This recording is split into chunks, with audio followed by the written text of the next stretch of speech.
We're here with Dr. Sandra Stone. She's the professor of criminology and the assistant dean of graduate studies at the University of South Florida on the Sarasota Manatee campus. Welcome.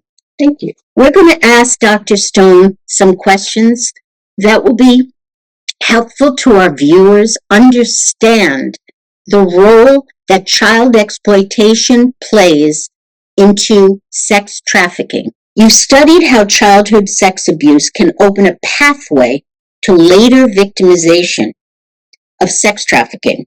From what you've seen, how does this early trauma shape a child's sense of self and make them more vulnerable to people who exploit that pain? So, depending on the age and developmental stage of children, they may respond in different ways, but a common result is a feeling of low self-esteem and a feeling of helplessness.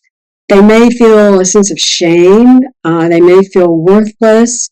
They may also blame themselves, or if they start to tell somebody or try to tell somebody, they may get blamed and they internalize that blame and may think that it's something about them or that they've done something wrong. They tend to have a loss of trust because typically the perpetrator is an adult that is known to them, and there's an assumption by children that adults are there to take care of them and protect them, and when that doesn't happen, it's very confusing, it's very frightening, and it's hard for them to make some kind of sense about what's happening. They may feel abandoned. Again, if they do try to tell somebody, then they often are not believed and they feel like they're just left there to fend for themselves. There's often no adult there that provides some safety and some protection. And when they feel abandoned, they may then isolate themselves or become very isolated because there's a sense that I'm just here by myself, and there's a tendency to just withdraw. They may not know how to set boundaries because that may not be something they've learned to do or been encouraged to do or enforced for doing. And so they also, if they try to set boundaries, they may experience some further harm or some threat of harm. And again, just feel like they have to take care of this on their own and become very much inwardly focused. So often these children suffer in silence and lose their sense of agency, really literally lose their voice. They may start to define what is happening to them as normal, that this is what happens when people care about you, because that's often what they're told is, I love you, I care about you, and that gets very confusing also. It impairs their ability to establish healthy relationships later on as they get older. They may become depressed and anxious. They may start to have other kinds of physical, emotional, mental problems that further isolate them and make them feel vulnerable. If they're older, sometimes children will run away from home in an effort to reclaim some agency and take care of themselves and get out of the situation. But that's not helpful either, because they run away and they find themselves on the street and they don't have a means to support themselves. So they're very much a target for traffickers because they're homeless and in need of some support and care. And so they often then too may turn to alcohol or drugs or other unsafe sex practices just to self-soothe or as an escape. So all of those things make them much more vulnerable to traffickers who target people who are weak and vulnerable and in need of some care, because they initially may appear friendly and caring and say, I'm going to take care of you. They may offer things that the child needs, particularly pretense of love. They may provide a lot of attention. They may offer gifts. They may do things to them or with them or for them that make them feel special, that make them feel more valuable. And in the case of homeless youth, they may actually offer very basic needs like shelter and food and clothing, a promise of a good life, financial stability, And if the child is already using alcohol and drugs, they may proffer more alcohol and drugs. So it just becomes a down cycle for these children, for many of them. What you're describing is the Romeo effect. Yes. These predators approach these victims and they start promising them everything. You're 100% right. And when you're vulnerable and you're young, you're going to believe that predator. You're going to believe that he or she has your best interests in mind. And that's part of the grooming process. And that's what parents who are watching this and caregivers should be aware of, that these kids are being approached by adult predators. And they, in their minds that are naive, believe them. So you have to have these discussions with them early on. Thank you. I'm going to ask you the second question.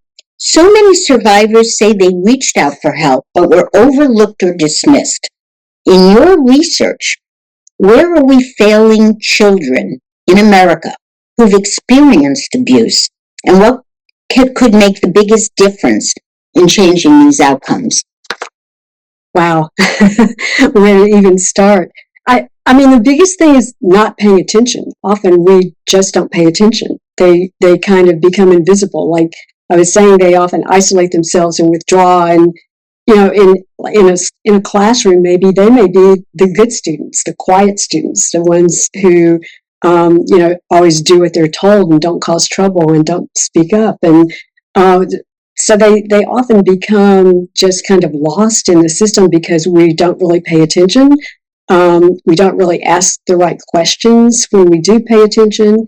So one of the key things I think for all of us who have any kind of contact with children, whether it's in healthcare or legal services or education or other kind of youth service agencies, is to educate ourselves and educate parents, educate all the service providers that come into contact with children on signs and symptoms, and also just how to speak to children. I know when I had children of my own, there was a book that said how to talk so children will listen and how to listen so children will talk. And I think maybe we all need to read that book, because if you come at them in a very authoritarian kind of way, they're not going to talk to you. So I think not believing students or children, if you're a teacher or a caretaker in some kind of way, when children are trying to tell you that something's wrong, often they don't have the right words. Again, depending on their age and their developmental level, they may not have the vocabulary, but they may be acting out in certain ways, or they may be trying to tell you something like, I don't really want to go to get ice cream with Uncle John, but it's like, oh, but he really loves you and he really wants to give you a treat, but maybe be more tuned in to what they're really trying to say sometimes. Or if they do tell you what's happening, believe them. Often what victims say is, nobody would believe me. I kept trying to ask for help. Thank you for answering that question. As a professor of criminology, your study emphasizes the importance of early support, just like you mentioned before. Education that helps children recognize abuse and programs that protect at-risk youth.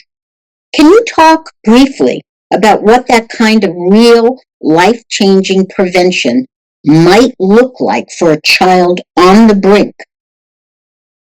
So I think it's really important for us to be able to offer prevention education programs for children beginning at very young ages. And I really like the way Selah Freedom approaches this with age-graded programs that help children be aware of danger signs and be able to take more action to both protect themselves and to ask for help. But I think the most important thing is believe them when they do ask for help and be very responsive to them. It's very, very critical that we as adults monitor children's activities. Children need adult supervision. Absolutely. They cannot take care of themselves as much as they think they can or that they want to. And particularly with the social media, it's a real critical issue right now. And more traffickers use social media to get at kids at very young ages. So I think really it's important for parents and teachers and other adults who are working with children to be on top of the social media situation. We need to be able to offer healthy, positive, alternative activities. It's important to help kids stay in school, stay engaged with school, get involved in extracurricular activities, getting some kind of sports or scouts or special interest clubs or hobbies, or go to the Boys and Girls Clubs or the YMCA or something to keep them engaged and involved in healthy ways, so they're not sitting at home after school or not going to school and dealing with social media all day long. They need some very healthy, positive things to do. As adults, we can all pitch in and help out. We can volunteer. We can be mentors. We can offer help for families who are struggling. Take some childcare hours. Help deal with their children, because the research shows that even one caring, stable adult in a child's life can make all the difference in the world. So you may be that one stable, caring adult, and you don't have to be a parent. You can be a neighbor or a scout leader or a teacher or a coach or a volunteer or somebody else. But kids need caring, stable adults to help them navigate through childhood. And I think it's just important that we all educate ourselves and are aware of signs and symptoms of when children are starting to have trouble or starting to feel distressed, and deal with them immediately, not just let it linger. So true. What's the one thing you hope viewers will take away and act on today? I would say two things. One is care. Really care about what's happening to kids. They're vulnerable out there. And the other is to educate ourselves. And as adults, it's important that we educate ourselves and we know what's going on, that we don't put our head in the sand and say it can't happen in my neighborhood, can't happen in my kid's school, can't happen in my church, but that we educate ourselves and stay alert, observe, be really sensitive to what's going on with kids in our lives, and don't be afraid to ask questions. Reach out, help them, get your arms around them. We've been talking to Dr. Sandra Stone, Professor of Criminology at University of South Florida in Sarasota, Manatee County. Thank you so much for your time today. You're welcome. Thank you very much.